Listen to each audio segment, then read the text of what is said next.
Bonjour Tristesse. Un roman de Françoise Sagan. Chapitre 3. Le lendemain matin, je fus réveillée par un rayon de soleil oblique et chaud qui inonda mon lit et mit fin aux rêves étranges et un peu confus où je me débattais. Dans un demi-sommeil, j'essayais d'écarter de mon visage avec la main cette chaleur insistante, puis y renonçais. Il était 10 heures. Je descendis en pyjama sur la terrasse et y retrouvai Anne qui feuilletait les journaux. Je remarquai qu'elle était légèrement, parfaitement maquillée. Elle ne devait jamais s'accorder de vraies vacances. Comme elle ne me prêtait pas attention, je m'installai tranquillement sur une marche avec une tasse de café et une orange et entamai les délices du matin. Je mordais l'orange.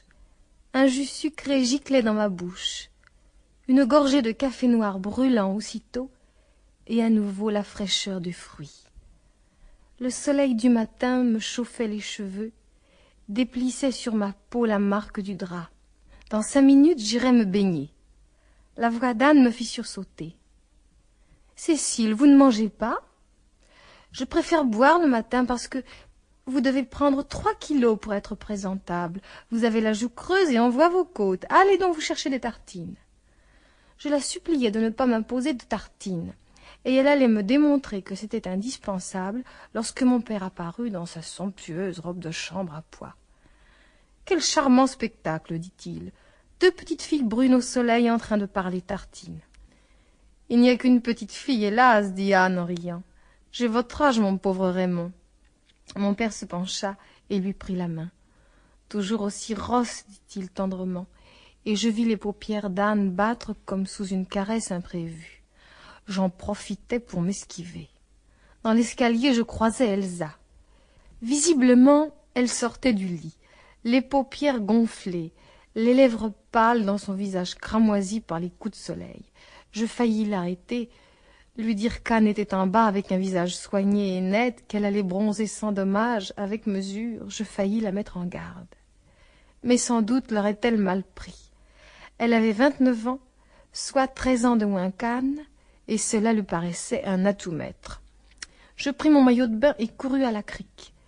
À ma surprise, Cyril y était déjà assis sur son bateau. Il vint à ma rencontre, l'air grave, et me prit les mains. « Je voudrais vous demander pardon pour hier, dit-il. »« C'était de ma faute, dis-je. » Je ne me sentais absolument pas gênée, et son air solennel m'étonnait. « Je m'en vais beaucoup, reprit-il en poussant le bateau à la mer. »« Il n'y a pas de quoi, dis-je allègrement. »« Si. » J'étais déjà dans le canot. Il était debout avec de l'eau jusqu'à mi-jambe, appuyé des 2 mains au plat-bord, comme à la barre du tribunal. Je compris qu'il ne monterait pas avant d'avoir parlé, et le regardais avec toute l'attention nécessaire. Je connaissais bien son visage, je m'y retrouvais. Je pensais qu'il avait 25 ans, se prenait peut-être pour un suborneur, et cela me fit rire. « Ne riez pas, dit-il. Je m'en suis voulu hier soir, vous savez. Rien ne vous défend contre moi, votre père, cette femme, l'exemple. Je serai le dernier des salauds, ça sera la même chose. Vous pourriez me croire aussi bien. » Il n'était même pas ridicule. Je sentais qu'il était bon et prêt à m'aimer, que j'aimerais l'aimer. Je mis mes bras autour de son cou, ma joue contre la sienne. Il avait les épaules larges, un corps dur contre le mien. « Vous êtes gentil, Cyril, murmurai-je. Vous allez être un frère pour moi. » Il replia ses bras autour de moi avec une petite exclamation de colère et m'arracha doucement du bateau. Il me tenait serré contre lui, soulevé la tête sur son épaule. En ce moment-là, je l'aimais. Dans la lumière du matin, il était aussi doré, aussi gentil, aussi doux que moi, il me protégeait. Quand sa bouche chercha la mienne, je me mis à trembler de plaisir comme lui, et notre baiser fut sans remords et sans honte, seulement une profonde recherche entrecoupée de murmures. Je m'échappais et nageais vers le bateau qui partait à la dérive. Je plongeais mon visage dans l'eau pour le refaire, le rafraîchir. L'eau était verte. Je me sentais envahie d'un bonheur, d'une insouciance parfaite. À 11h30, Cyril partit et mon père et ses femmes apparurent dans le chemin de chèvre. Il marchait entre les deux, les soutenant, leur tendant successivement la main avec une bonne grâce et un naturel qui n'était qu'à lui. Anne avait gardé son peignoir. Elle l'ôta devant nos regards observateurs avec tranquillité et s'y allongea. La taille mince, les jambes parfaites, elle n'avait contre elle que de très légères flétrissures. Cela représentait sans doute des années de soins, d'attention. J'adressai machinalement à mon père un regard approbateur, le sourcil levé. À ma grande surprise, il ne me le renvoya pas. Ferma les yeux. La pauvre Elsa était dans un état lamentable. Elle se couvrait d'huile. Je ne donnai pas une semaine à mon père pour... Anne tourna la tête vers moi.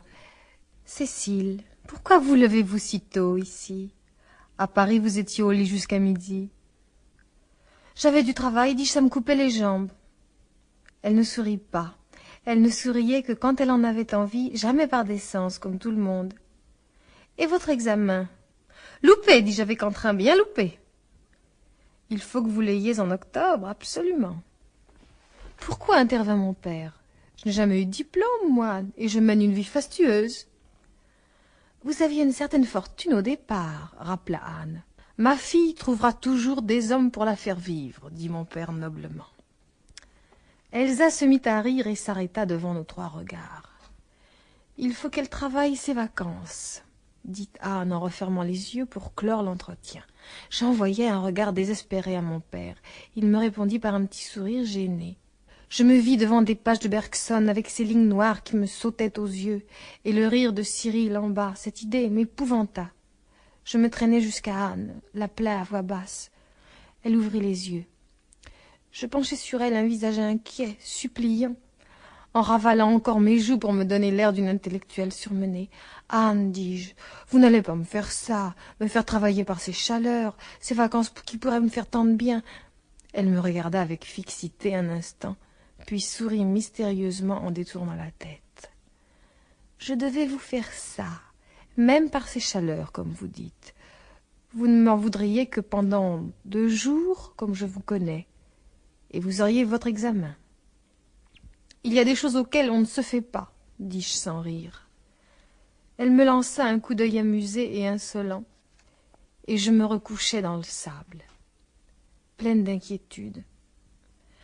Elsa pérorait sur les festivités de la côte, mais mon père ne l'écoutait pas. Placé au sommet du triangle que faisait leur corps, il lançait au profil renversé d'Anne à ses épaules des regards un peu fixes, impavides, que je reconnaissais. Sa main s'ouvrait et se refermait sur le sable en un geste doux, régulier, inlassable. Je courus vers la mer, m'y enfonçai en gémissant sur les vacances que nous aurions pu avoir, que nous n'aurions pas. Nous avions tous les éléments d'un drame, un séducteur, une demi-mondaine et une femme de tête. J'aperçus au fond de la mer un ravissant coquillage, une pierre rose et bleue. Je plongeai pour la prendre, la gardai toute douce et usée dans la main jusqu'au déjeuner. Je décidai que c'était un porte-bonheur et que je ne la quitterais pas de l'été. Je ne sais pas pourquoi je ne l'ai pas perdue, comme je perds tout. Elle est dans ma main aujourd'hui, rose et tiède. Elle me donne envie de pleurer.